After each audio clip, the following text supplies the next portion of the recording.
Greetings, wanderer, and welcome to the Agora of Athens. My name is Aspasia. Though I am not originally from Athens, I have climbed to the top of its social ladder using my wit and intellect. I've even earned the love of Pericles, one of the most powerful men in the city. The mind truly is a beautiful thing. I love this agora. Where else could you find a common fish merchant and an extravagant jewelry seller within a few feet of each other? It's that kind of variety that makes city life so rich and exciting. The Agora is the beating heart of any Greek city. It is a place where all types of people may gather, from citizens and foreigners to magistrates and philosophers. All manner of business is conducted here, including political meetings, legal proceedings, and trade.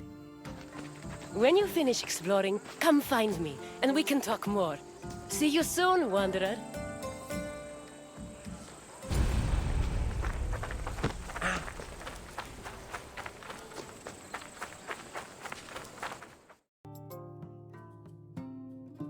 The Agora was the civic center of Athens, but it wasn't only frequented by politicians and city officials.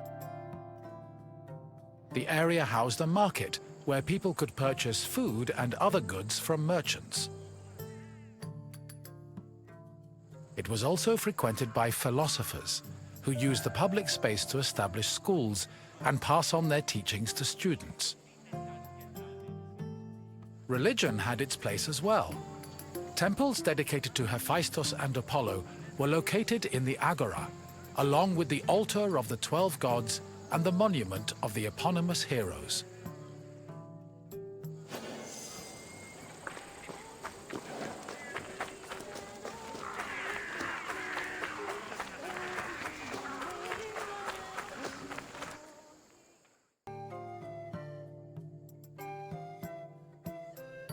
The painted stoa, or stoa poikile, derived its name from the panel paintings on its wall. The paintings were created in the 5th century BCE by famous artists like Polygnotus and depicted Greek military victories like the Battle of Marathon. The stoa served as a public meeting place for citizens, but it was especially popular with philosophers who used the space to pass on their teachings. In 301 BCE, the philosopher Zeno of Kition chose the stoa poikile as the location for his school of philosophy, the appropriately dubbed Stoicism.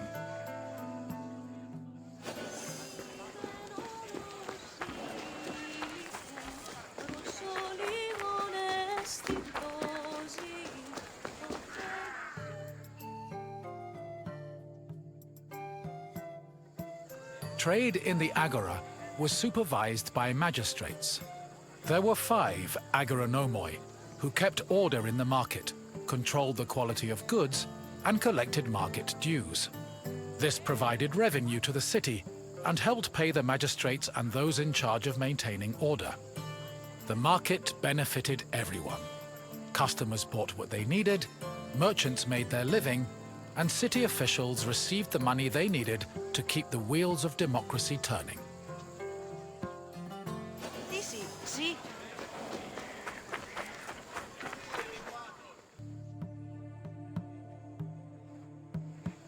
The original Temple of Apollo Patrous was built around 535 BCE by Pisistratos, but was destroyed by the Persians during their invasion a few decades later. It long remained in ruins, except for the altar, which was left standing as a reminder of the Persian sacrilege. Eventually, a new temple was built in the 4th century BCE. Inside was a statue made by Euphranor, the same artist who painted in the Stoa of Zeus. The temple held special significance in Athens, as it was connected to the origin of the city's people. The name Patros, meaning fatherly, referenced the belief that Apollo was the father of Aeon, founder of the Ionian Greeks, from whom all Athenians are descended.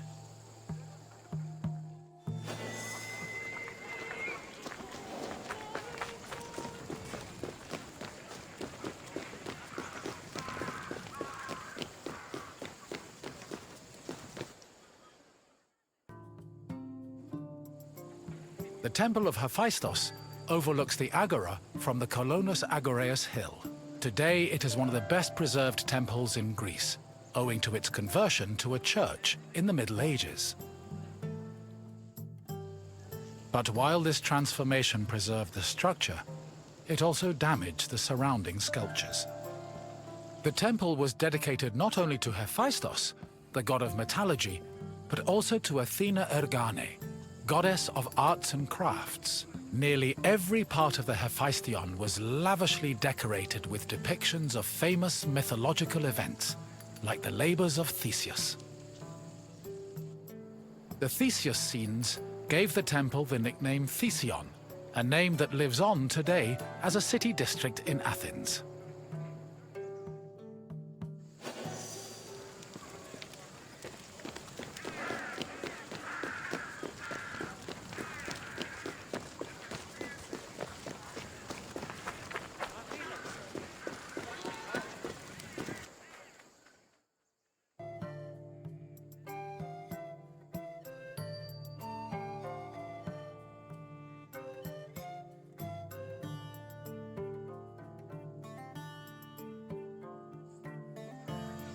The Boulaterion was another building in the Agora that contributed to the democratic process. It housed the Athenian Council of Citizens, the Boulé.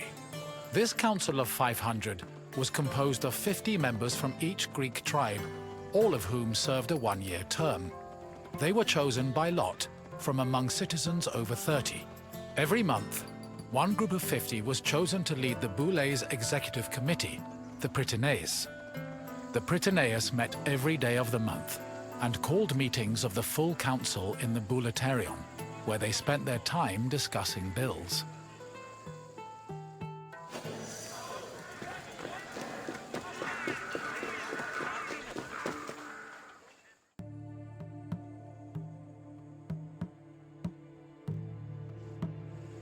The Prytaneon was one of the most important buildings in the Agora, as it was the headquarters of the Prytaneis. The Prytaneis was the executive committee of the Boulé, who ran the city's daily operations. The Prytaneis dined in the Prytaneon, and 17 of them slept on site to ensure there were always officials available to deal with emergencies. The Prytaneon also housed the official weights and measures of the city. The Fire of Hestia, which provided sacred fire for all public sacrifices, was also located there.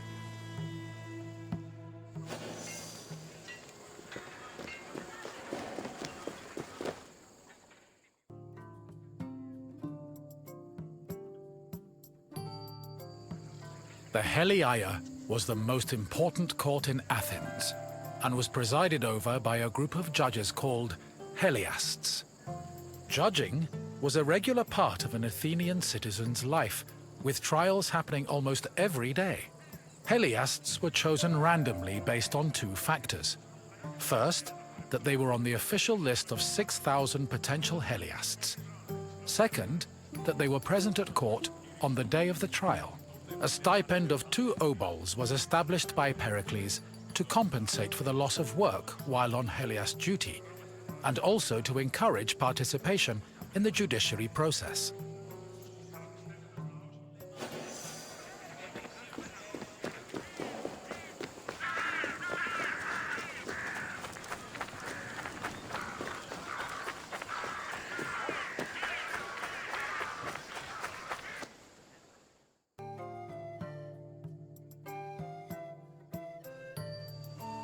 In the Agora, an Athenian could buy and sell many different products.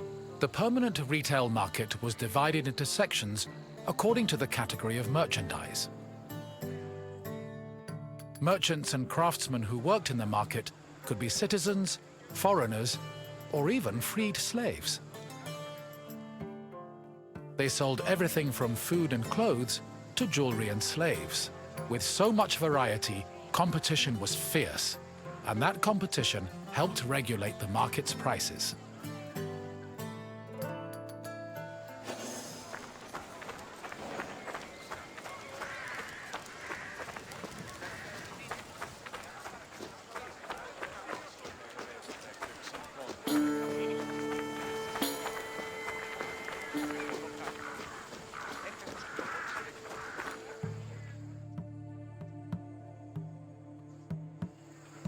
The Heliaio wasn't the only court in Athens. This other court was located next to the South Stoa.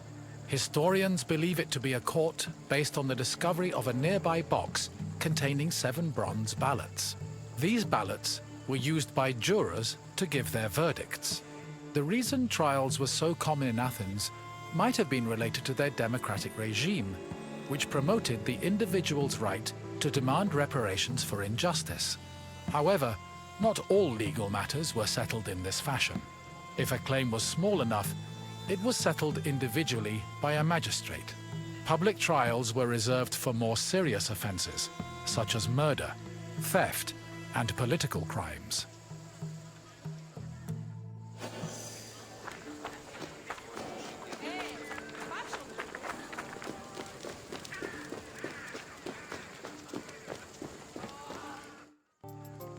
The mint was where the city made its coinage.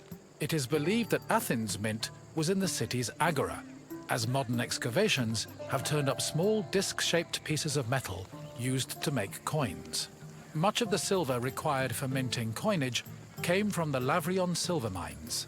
Athens was so dependent on the mines that when they lost them during the Peloponnesian War, the city was forced to melt down a gold statue of Athena to mint gold coins and avert a monetary crisis.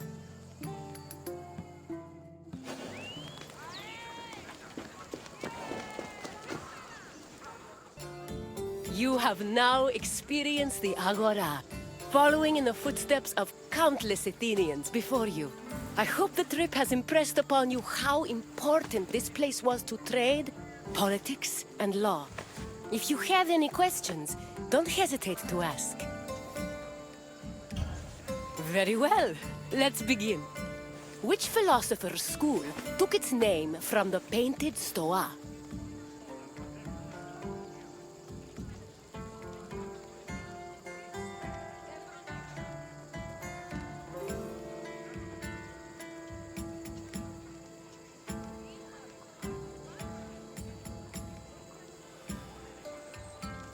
Yes, Zenon taught at the Stoa, and so he and his followers were dubbed Stoics. Time for another question. What other name has the Iphistion gone by?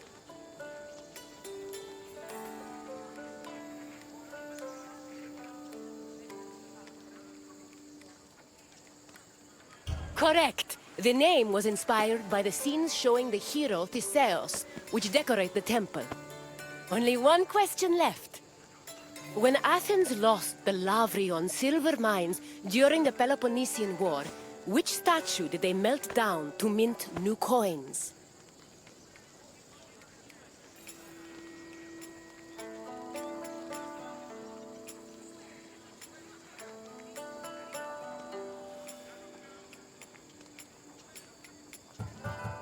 Correct!